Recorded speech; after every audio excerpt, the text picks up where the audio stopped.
Alright guys, we are back today. I am actually going to turn the volume down because I just turned it up super high so I could make sure I knew where it was coming from, and now we're fixed. Alright, so today we are playing Grim Dawn. Grim Dawn is a similar to Diablo action RPG. The game is much more similar to Diablo 2 than it is to Diablo 3. It also has a whole lot of options to really flesh out a character that you want to play, that you're going to enjoy, and that does everything that you want them to do. So there's a lot of freedom, I think, in this game that just isn't possible in games like D3. So, not that I don't love that game in particular, I do, but after playing however many seasons of the same stuff, even with the new seasonal changes, it's just a little bit stale with the, always seeing the same armor sets and yada yada yada. Like, I can't do that forever. So Grim Dawn has now taken its place. We are nearing the end game. I believe this particular zone that you're seeing is the expansion, Shadows of Malma, I think. And I've just kind of started this for the first time. Well, let's go see what that is. For the first time a little while ago. So we're still kind of in discovery, exploration mode, figuring things out. Haven't gone hyper deep into any of the end game content. I'm sure I have to hit max level before any of that stuff can happen. But luckily we've gotten to the point where we're getting a lot of kind of epic gear to figure out just how our character is going to work in specific scenarios. The coolest thing about this game, I think, is that the classes are mix and match. So everybody starts with a primary class. You can pick one of, I think it's 10. Let's see. I can't actually see them anymore. Damn. I'm pretty sure it's 10. And then what you do once you hit level 10, I saw this guy earlier. Once you hit level 10, you are able to choose a secondary class. And in doing that,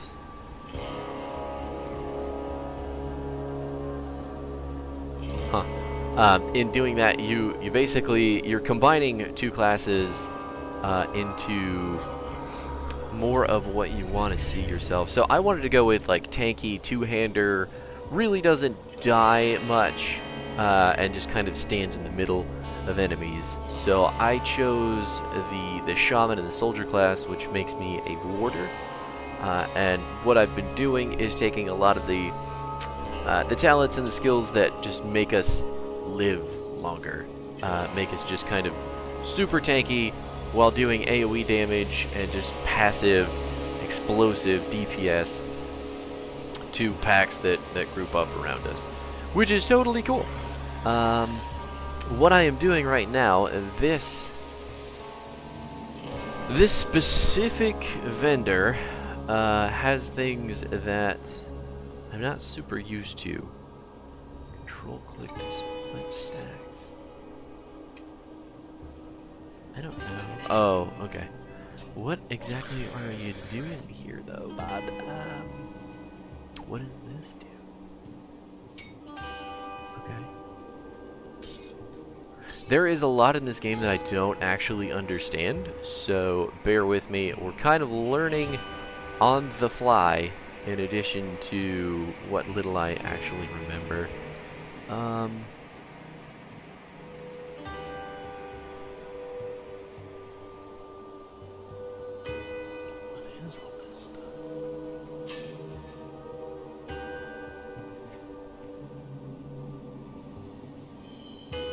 Anyway, I'm not going to waste a whole lot of your time while I check that out. So let's go back to what I was doing here. Do we go? Supposed to enter the sewers, so I assume that's the stairs down over here. So let's head that way, journey down into the muck, walk into some rat-infested waters, and get the story progressed. Oh my god, or I could just walk into a wall and run around in circles forever until I die. Yeah, oh my god. One of the other cool things about this game is that camera is not dependent on a specific angle. You can do whatever you like. You can change it mid-game. You can change it to default if you really enjoy the wrong button. If you really enjoy the static ISO camera, I like having it there. But it just there's not that much freedom normally. You can also zoom in and zoom out. I like to kind of see my character because I did put a little bit of time into the transmogs on it, just picking and mixing and matching. I don't have a whole lot of gear, special gear, like unique gear, because I haven't gotten that far into the game yet. I just kind of have what works for me, and I made sure that it was pretty enough that I don't have to be so disappointed in looking at my character. So, one of the other neater parts of this game is that the environments are more tailored to kind of a darker, solemn theme instead of the, you know, epic battle, I don't know, battlefield that the most recent Diablo was so accustomed to. Here you've got like these dark lighting sets, these really desaturated colors. You've got all this green and blue and everything just kind of invading your space. You feel a little bit claustrophobic at times, which is nice because you don't want to get swarmed by enemies in this game. Even though our build is kind of built to tank and last in those big mobs, we still don't want to get caught in the middle of all of them, because enemies in this game do deal tons of damage, and they do have specific abilities, and they do have enough health to use those abilities. They don't die all at once. As you can tell, I'm having some trouble with the bigger guys, mainly because my build is more geared towards just dealing damage in an AoE with the lightning. So yeah, that's why we have trouble with the bigger tanky guys. Luckily, the game makes them deal a little less damage, which is nice. There is our first unique monster over there. Looks like he is going to call all of his buddies in here, so we may have to have our hand on the potion in case we're ready to die. It looks like our passive kicked in for our 30% health save. Nice. Everything worked out better than expected. Was that? Yeah, we'll take it. Why not? So totally forgot what I was saying. Sorry. Something shiny happened. I forgot where I was going. Oh god. Okay.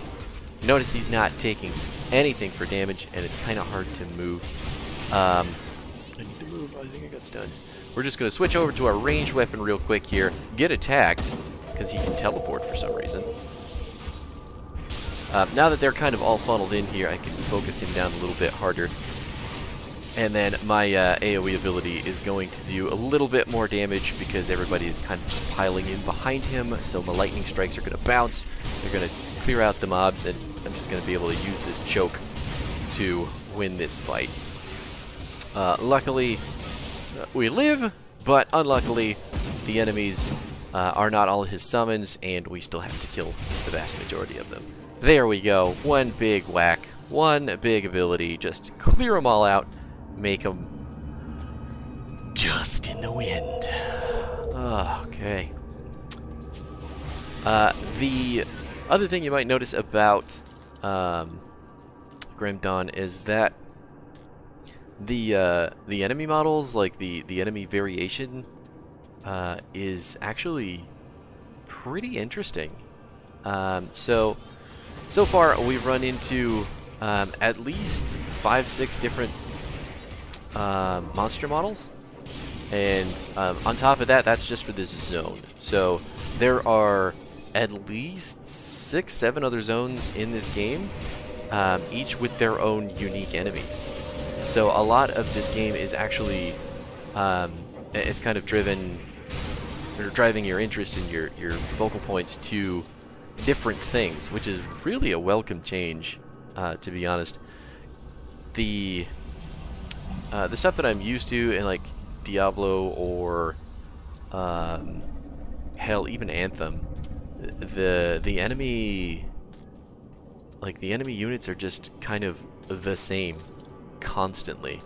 Like once you see like 4 or 5 of them, it's like, oh well, it looks like we've seen all there is to see. So I guess we're done.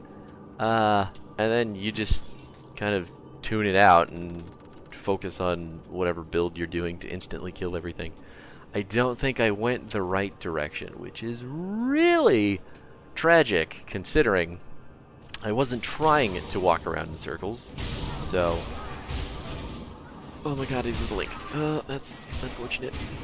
One of our abilities here, our bottom right, the Chaos Strike, is going to teleport us to an enemy, and we're going to do a melee swing once we get there, dealing some additional damage. But the cool part about it is that that ability doesn't actually exist in our talent tree. It exists because we equipped an item with a specific add-on that grants the ability, which is fantastic. So essentially, you can open up a huge gambit of abilities. I want to go this way. Nope. Gotta go back up. Huge gambit of abilities with items, with talents, with just progression. And on top of that, your skill tree, so you've got soldier, shaman, and then your devotions here. You get points for your devotion trees by clearing shrines out in the world, and each of these devotions come with special. This isn't assigned to anything. Why not? Oh my god. Each of these devotions potentially can unlock a new ability for you, or unlock special passives that you need to continue branching out. Obviously, like, you can see how far the devotion tree actually goes. I'm only at 24 out of 55, so I'm trying to finish off this boy so I can get over here and get some more passive duders to become more tanky and melee happy. But it's really cool because the tree itself, the devotion tree, gives you a lot of freedom outside of your talent tree and all of the other really kind of typical things you expect from an RPG. Oh, is this just, I need to go up? I do indeed. Alright, we're going to go back to where we started from, where we were walking around in circles in the beginning of the video. Sorry about that. But it's fine, I just needed time to talk about it, right? You're just watching this video to see if it's cool. Yeah. So right now, what you should, or you may have noticed, is that I only actually have a couple abilities on this bar. And I am level 50 at this point, so potentially I could have this whole bar filled out. But instead I've opted for a passive, the passive that you get at level 50, and then a singular AoE ability on my W, combined with my item ability. So what all that stuff does is just really enables me to engage all the passive effects of my build, my devotions, and my character to just kind of become the wall that I want to be. So that may not be the most exciting thing for you as a player, but that is ultimately the best part about the game, that you have the freedom to do whatever you want. I may be overstating it a little bit. I don't think it has quite the depth that something like Path of Exile does, because as far as I understand, that game is like so absolutely convoluted in what you can do that it can break people's brains. And I'm not into brain breaking, honestly, but I also don't particularly love the way that Path of Exile looks, so I never really got into it. Oh my god, I blinked into so much shit. Let's just kind of funnel it back here. We'll switch over to our ranged weapon. You can change weapons on the fly in this game. I just happen to have a ranged weapon on my second ability, or on my second slot. You can have 2 melee weapons. You can dual wield melee weapons for 1 slot and do something entirely different on the other slot. It's a possibility, and you don't have to actually stop the game to change. So just like that, we hit a button, and then we've engaged an entirely new playstyle. With the build that I'm going, the ranged isn't something I default to very often, but it does help against bigger bosses who have more single target DPS, where my build does not really have the greatest, what's the word? It's not strong against big bosses and trying to take things down on the solo DPS side of things. So that's why I've got the gun, because the game does give you the ability to regen health out of combat, or at a safe distance, I suppose, because if you're shooting things, you're technically still in combat. Yeah, so that's the cool part about that. The other thing I need to mention, this game is not free to play. I suppose Anthem isn't either, and yeah, I guess we're 2 for 2 at this point. Grim Dawn and Anthem are both games you need to purchase, mainly because they're single-player co-op focused games, and the competitive games, League and Minion Masters, are both free to play with microtransactions. This game does have a fair amount of downloadable content to it. If you want to purchase extra stuff, there is cosmetics, I believe, and then obviously there is this expansion into the next leg of the story after you finish the main one. We did finish the main story ending in a big boss. I won't fill it with any spoilers because obviously, holy shit, I don't want to ruin the experience for anyone who wants to pick this stuff up and try. I think we're going to run a little bit long because I do not believe I am anywhere near the end of what I need to be doing with this. So let's see if I can finish this out. Cool. We're good. We're good. And what you just saw there, my reputation with the Ethereal Vanguard, is one of the other really fantastic mechanics of this game. So your enemies all have a specific reputation for you, as do your townsfolk, your NPCs that you like buy things from and that you have to do missions for and all that stuff. So if you kill enough of your enemies, yes, let's blow it up. Kill enough of your enemies, the reputation that you have among them changes, and as that changes, they start sending, I believe, stronger units towards you. If you cap out the amount of reputation you have with them, eventually they'll start sending what are called nemesis, or you reach nemesis status, and at that point they start sending bigger heroes, quote-unquote heroes, they're not enemy heroes, but big important players from the enemy factions towards you.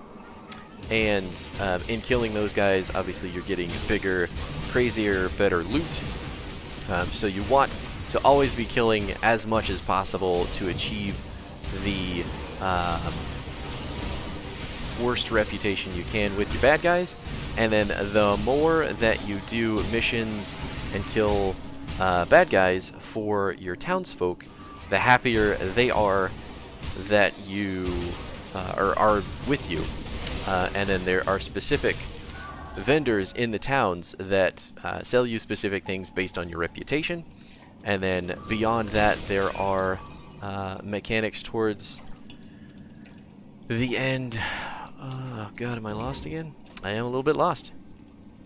There are specific bonuses that you get once you've reached a specific level of reputation with the good townsfolk.